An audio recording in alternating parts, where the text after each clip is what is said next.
Exclusive zone আছে, ওখানে কি ভারত ব্যবসা করে? ও ফকিরের জাতি, ও ব্যবসা করে এখানে? ও এখানে গোয়েন্দা সংস্থা তৈরি করেছে, ও এখানে ওর নেভাল বেস তৈরি করছে, সেখানে বাংলাদেশকে আলাদা করবার জন্য কাজ করছে। আওয়ামী লীগ করে দিয়ে গেছে। সিদ্দিক ভাই জানেন কিনা, ভারতকে 1000 না যেন 1500 একরের একটা এক্সক্লুসিভ ইকোনমিক জোন দিয়েছে।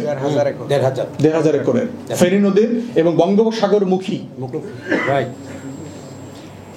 বাংলাদেশে প্রায় 100-র মতো এক্সক্লুসিভ জোন আছে, ইকোনমিক অর্থনৈতিক জোন আছে, পৃথিবীতে এটা করে। কোনো রাষ্ট্রকে এককভাবে দেওয়া হয় না এটা।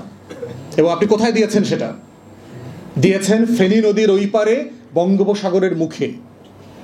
তাহলে যদি ফেনী নদীর ব্রিজটা ভেঙে দেয়, তাহলে কিন্তু পার্বত্য চট্টগ্রাম এবং চট্টগ্রাম বিভাগ কিন্তু বাংলাদেশ থেকে আলাদা হয়ে যাবে। এবং সেটা নিয়ে আজকে ভারতের প্রোপাগান্ডা মেশিনগুলো কথা বলছে, কলকাতা নিয়ে যাওয়ার গল্প বলছে না, দেখছেন না যে কলকাতা নিয়ে যাবে। কেন বলছে তারা? কারণ জানে যে ওইখানে আমার 1500 একরের এক্সক্লুসিভ জোন আছে, ওখানে কি ভারত ব্যবসা করে? ও ফকিরের জাতি, ও ব্যবসা করে এখানে? ও এখানে গোয়েন্দা সংস্থা তৈরি করেছে, ও এখানে ওর নেভাল বেস তৈরি করছে, সেখানে বাংলাদেশকে আলাদা করবার জন্য কাজ করছে। রামপালে কি ভারত বিদ্যুৎ উৎপাদন করতে আসছে সুন্দরবনে? এই ধরনের মানে রাষ্ট্র বিক্রির যে প্রকল্প আওয়ামী ফ্যাসিবাদীরা করে গেছে গত 16 বছরে, আমরা অন্তর্বর্তীকালীন সরকারকে বলছি ইমিডিয়েটলি মিরেশ্বরাইতে ভারতকে দেয়া এক্সক্লুসিভ জোন বাতিল করবেন, অথবা এটা সকল দেশের জন্য, চায়নাকে, পাকিস্তানকে, রাশিয়াকে, সবাইকে এখানে ব্যবসা করে দিতে হবে। এই জোনে একটা হইতে পারবে না, এক্সক্লুসিভ হইতে পারবে না, কারণ এটা আমার সভরেন্টির সাথে প্রশ্ন। অতএব এইটা না করলে রামপালে বিদ্যুৎ কেন্দ্র একই রকম, এই প্রকল্প বাতিল করেন। সুন্দরবন ধ্বংস করে ওখানে বিদ্যুৎ দরকার নাই আমাদের, আমরা অন্ধকারে থাকবো, তারপরে বাংলাদেশ রাষ্ট্র রাখতে হবে।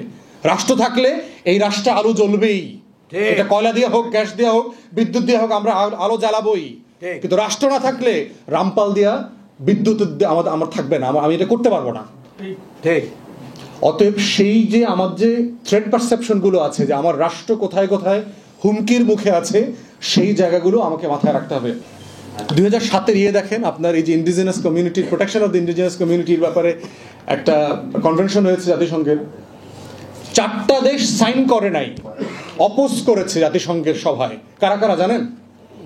যে আদিবাসীদেরকে স্বীকার করে নেয়া জাতিসংঘের যে কনভেনশন, 4টা দেশ এটা অপোজ করেছে। তার ভিতরে আমেরিকা 1 নম্বর, ইংল্যান্ড, কানাডা, অস্ট্রেলিয়া, নিউজিল্যান্ড।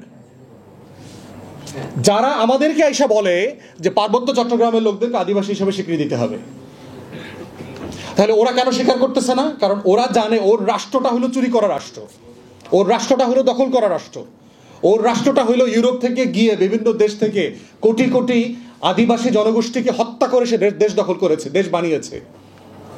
এই জন্য সেটা সাইন করে নাই, এখনো করে নাই এটা। তাহলে তারা আমার দেশে এসে এখানকার আদিবাসী জনগোষ্ঠীকে, এখানকার ভূমিপুত্রকে বলছে যে তোমরা ওদেরকে আদিবাসী হিসাবে স্বীকৃতি দাও। ভূমিপুত্ররা সেটেলার বলতেছে। কত বড় অসভ্য প্রস্তাবনা! এবং এইটা আবার আমাদের বাটপার বুদ্ধিজীবী নাগরিক সমাজ আমাদেরকে খাওয়ায়, আমাদের তথাকথিত লো গ্রেডেড কনস্টিটিউশনাল এক্সপার্ট আছে যেগুলো আমাদের খাওয়ায়, যারা 72 সালের মতো একটা বাটপারি সংবিধান জাতির উপরে চাপাই দিচ্ছে, তারা আম করে আদিবাসী আর সেটলার শেখাই দিচ্ছে।